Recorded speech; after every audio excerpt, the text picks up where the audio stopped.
Marie-Christine Schmitt, je suis enseignante à Saint-Joseph-Matzenheim en CM1.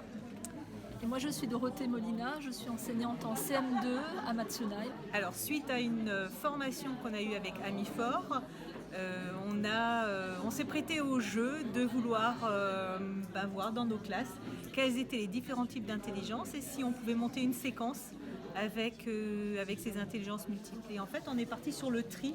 Voilà. C'est quelque chose qui nous tient à cœur. C'est ça, et puis c'était dans le domaine des sciences où justement on travaille sur un décloisonnement entre CM1 et CM2, on les fait travailler ensemble.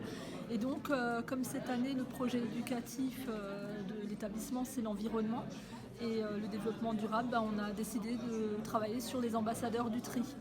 Alors, suite au radar que vous avez pu produire sur chacun de vos élèves, est-ce que c'est vous qui avez choisi le groupe pour vos élèves ou vos élèves qui ont choisi leur activité?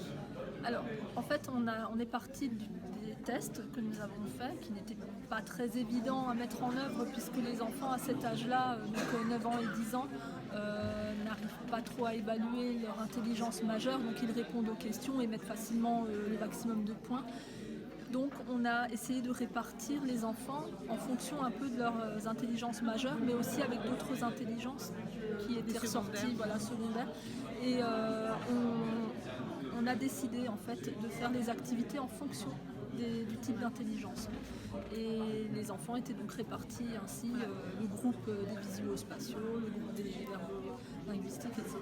Combien de temps a duré cette séquence sur le tri?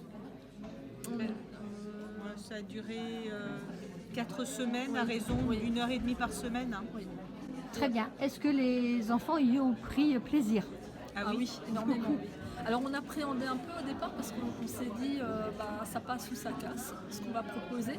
À partir du moment où on a effectué les groupes et qu'on a distribué les fiches consignes, puisqu'on a mis par écrit aussi les consignes, c'était des missions, sous forme de missions en fait, et ça ils aiment bien les défis, les missions. À partir de ce moment-là, on s'est dit on va observer ce qui va se passer et ils sont tout de suite rentrés dans le jeu et dans l'activité sans trop venir poser de questions parce que ça aussi on avait un peu peur d'avoir une montagne de questions et puis finalement ils sont devenus très vite autonomes. Alors, la question que j'ai à vous poser, c'est très bien, mais ce que vous vouliez, c'était une acquisition de connaissances sur le tri, le recyclage. On est bien d'accord avec ça. C'est dans votre programme. Tout à fait. Vous avez donc fait une évaluation. Oui.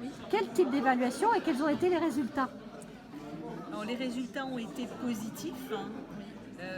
On a fait déjà un type d'évaluation sur la capacité de travailler en groupe, d'échanger, d'accepter les idées des autres comme étant de bonnes idées, pas forcément ces idées qui seront mises en avant. Et ensuite, sous forme d'un petit test à la fin, un peu sommatif, effectivement, sur comment trier aussi les objets. Mais il y a aussi une évaluation du groupe, mais individuelle, c'est-à-dire la contribution de chacun au projet. Donc ils ont dû produire quelque chose, que ce soit une chanson, que ce soit un objet, et chacun a mis la main à la pâte et nous on passait justement dans les groupes, c'est ce qui nous a permis aussi d'évaluer de cette façon-là et de voir si chacun était acteur. Et on s'est rendu compte qu'il n'y avait aucun enfant qui était de côté à attendre que ça se passe et à se reposer sur nous.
spatiale. Nous sommes les intrapersos. Bonjour et bienvenue sur notre chaîne Lumipresse. Aujourd'hui, on va vous présenter les groupes de la classe.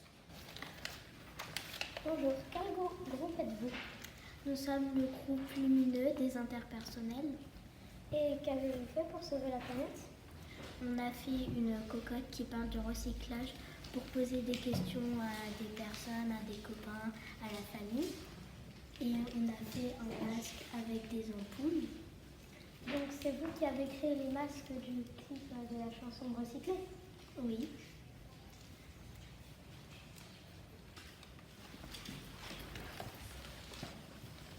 À quoi sert la cocotte? À poser des questions sur le recyclage pour que les autres puissent faire ce qui est demandé pour recycler. Pouvez-vous donner des exemples de questions que vous avez écrites sur vos cocottes? Oui. Que fait-on des ampoules usagées? Pourquoi est-il important de recycler? Cette chanson.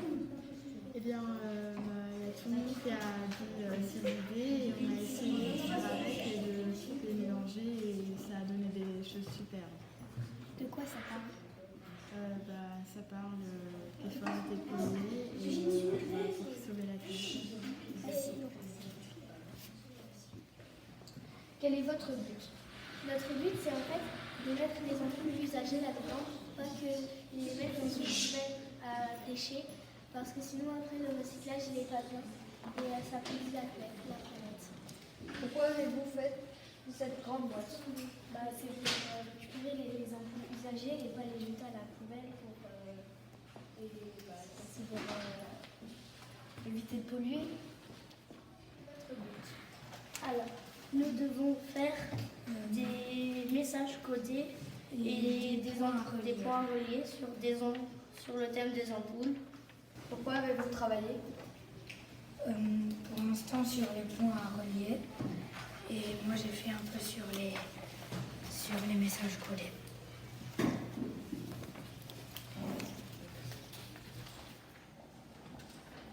C'est de montrer comment on peut recycler en dessinant et recycler aussi les ampoules. Comment avez-vous procédé pour le faire? On avait un petit livret de recyclage et on a vu des ampoules et on les a décalquées et après on les a colorées. Quel est votre projet? Notre projet c'est de comment recycler tout ce qui peut être textile, matière organique et tout ça. Le tri consiste à quoi? À sauvegarder la planète. Bonjour, quel est votre but? Le but est d'aider à faire trier les gens correctement dans une société. Pourquoi avez-vous fait ça? Pour aider les gens à bien trier sous la forme d'une société.